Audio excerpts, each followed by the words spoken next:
Hello and welcome back to another episode of the Teacherpreneur Association. My name is Jess and I help teachers and educators start and grow their own online businesses. We're looking at today why smaller audiences can mean bigger success. And what I mean by audiences is the people who are watching your content, your students, potential customers. And it's the magic of micro niching. Now, there's so much advice online on whether you should niche or you shouldn't niche. Now, my opinion of it, and obviously because I only work with teachers and educators and tutors, is that you're creating content because you have a product or service available to buy, right? You're not creating content because you might want to become like a lifestyle content creator or you want to be a mummy vlogger. I'm trying to think of people who are in the online space, but they don't have an educational business, right? So with that being said, like, yes, there is a space for people to not have a niche and kind of fall into the lifestyle category, but they're not selling educational resources. They're maybe working with brands, they have paid partnerships. That's where their income is coming from versus you who has an incredible product or service to sell. If you're currently feeling kind of overwhelmed by the vastness of potential in the online world, like the online teaching market, and you're not really sure where to focus your efforts to reach that maximum impact, you're not alone. A lot of teachers find themselves, especially at the beginning, thinking, this is great. I'm going to create content on maths. I'm going to create content about English, about science, about early childhood education. And then you realize that actually there are a lot of English teachers online, or there are a lot of maths teachers online, and it can be daunting to even consider, like, how do I even narrow my focus? Because you fear, maybe I'm going to exclude people. I want to help everyone, right? I want to help adults and parents, and I want to help students because I can teach English. I can help all these different people. So I'm going to help everyone instead of focusing on a specific market. And if you're feeling like this, kind of a little bit overwhelmed, not really sure, this episode is for you. And it could be a sign that it's time to look at the power of micro niching. And as I said, some might argue that you don't need to niche and you should try and attract as many customers as possible. And whilst that might sound good, it often leads to your messaging and your content being very bland and not really hitting anyone, not really appealing to anyone. Without that clear niche, it's extremely tough to stand out and deeply connect with anyone, especially when you have a product or service.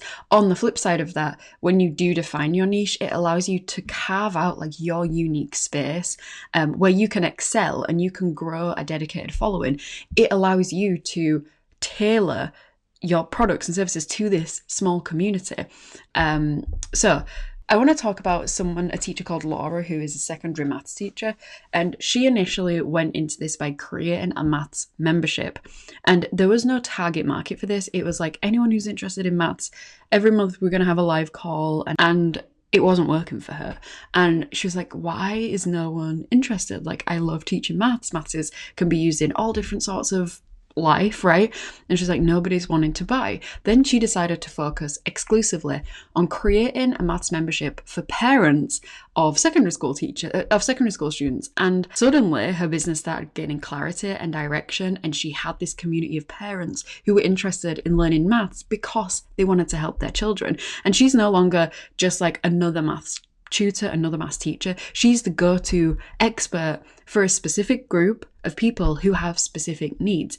Niching down isn't about attracting clients, it's about becoming kind of known for something, which inherently increases your perceived value. When you niche down, something great happens. You actually become more efficient. Instead of spreading yourself way too thin, trying to appeal to everyone, you're able to tailor your content to this specific audience. And the chances are you can really relate to this audience. Maybe there's someone that's just a few steps behind where you are, or there's someone who you look at and you're like, this was who I was when I was younger. This is who I was 5 years ago. Maybe it's that beginner teacher who's just passed her PGCSE or his PGCE level.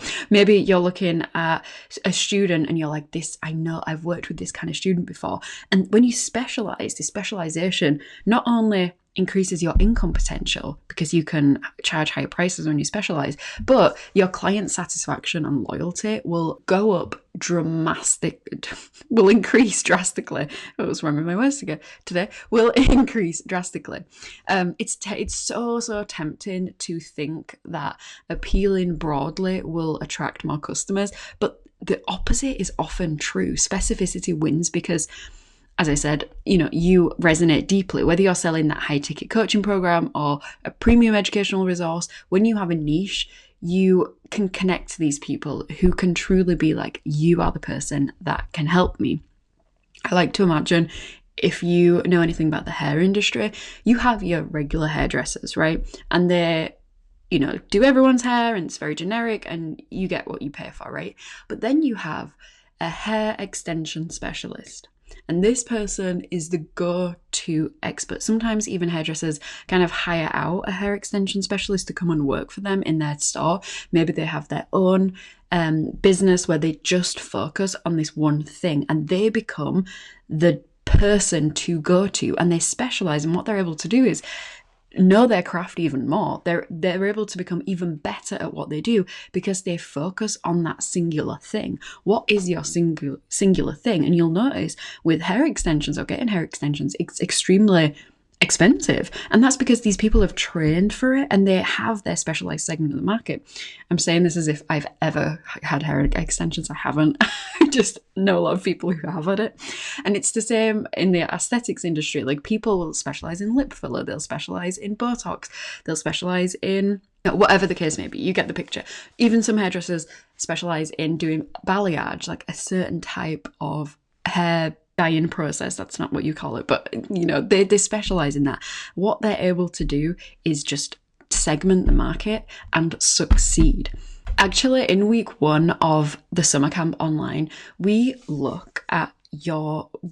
into this task of defining your niche, and I'll guide you through identifying your unique strengths, understanding your ideal customer, your ideal student, and be able to look at like, what value proposition do I have that will set me apart in the market? And by the end of the week, you'll not only have clarity on your niche, but also a roadmap to be able to use it for business success. And that's just in week 1. In week 2, you'll begin to create your digital product that will help this section of the market. In week 3, you'll have one-on-one mentoring with myself so we can look at your business plan, look at your market, look at your ideal student, look at your digital product. You can ask as many questions as you want, really get clear so that you can begin getting the ball moving, like really moving forward towards your goals. And then in week 4, you're going to create that content plan using strategic content like we spoke about in the last episode, and this content that attracts this specific community. And just imagine who that group of people is, who you're going to be able to help online. And then when you have your product, you're able to sell it over and over again, all year long. Even for the next year, for the next 5 years, you can keep improving it and making it better and honing in on this specific market that you'll be known for, and that you can create this success. When we come from a broad standpoint of wanting to help everyone, and I know it comes naturally to you as a teacher, in theory, it makes sense, right? But in reality, in the online space, there is room for all of these different smaller segments because there's so many different people who have different interests. I love seeing teachers when they focus on specific themes. For example, Harry Potter, Disney, princesses, they're like, this is my thing. This is what I'm going to be known for. It's different than what other people do. It's specialized. They can charge a higher price point. They build up a community of loyal customers and loyal people. And that is what you want to be able to kind of accelerate your growth online. If this is something you're interested in and you want to begin building your business, building your online presence and doing it with purpose and with intention, drop me a DM. I would love to invite you into the summer camp, or if you would like to work one-on-one, I can share that information with you. I hope you have a wonderful week and I will speak to you next time. Bye.